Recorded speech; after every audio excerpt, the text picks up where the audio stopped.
सब कुछ जो भगवान बुद्ध ने किया वो अपने ही ऊपर परीक्षण करके किया, कहा। क्योंकि हमें अगर हम पढ़ रहे हैं और कोई परीक्षा दे रहे हैं, चाहे वो किसी भी तरह की हो, आजीविका की हो या किसी भी रूप की हो, टेक्निकल हो, मैकेनिकल हो, उसे हमें खुद ही अध्ययन करना होगा, फिर समझना होगा, फिर परीक्षा देनी होगी। तब ही हम दूसरे के भरोसे और दूसरे से कहें कि आप मुझे समझाएं। टीचर तो समझाएगा, लेकिन जब तक हम उसमें खुद घुसेंगे नहीं, अपने चित्त को उसमें एकाग्र नहीं करेंगे, तब तक मैं उसको अपने चित्त में नहीं उतार पाऊंगा, रियलाइजेशन नहीं कर पाऊंगा, प्रतिवेद नहीं कर पाऊंगा। तो उन्होंने जो 2 अतियों से बचने की बात कही थी, वो भी उनके अपने जीवन से ही संबंधित थी। कैसे?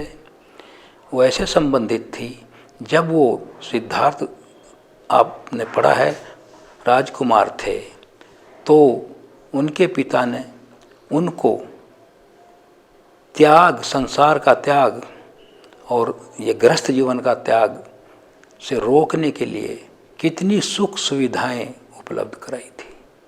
तीनों ऋतुओं के अनुसार 3 महल बनवाए थे, उनमें सारे के सारे भोग विलास की सामग्री जो जो उन्होंने उचित समझी वो उसकी व्यवस्था की थी।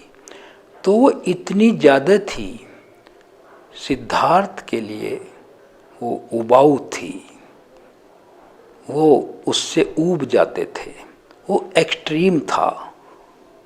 शुद्धोधन जी का तो यही विचार था कि ज़्यादा से ज़्यादा भोग विलास में जब ये लिप्त हो जाएंगे तो फिर ये गृहस्थ जीवन को छोड़ेंगे नहीं, जैसा कि स्वाभाविक है।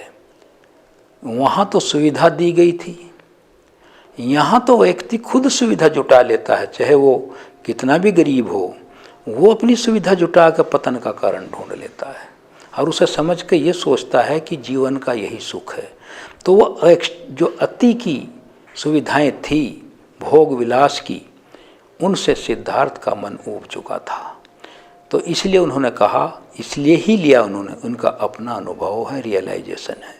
फिर दूसरा जो है सेल्फ मोर्टिफिकेशन, जो अपने शरीर को तपश्चर्या, दुख देने वाला, वो भी उनका अपना ही है।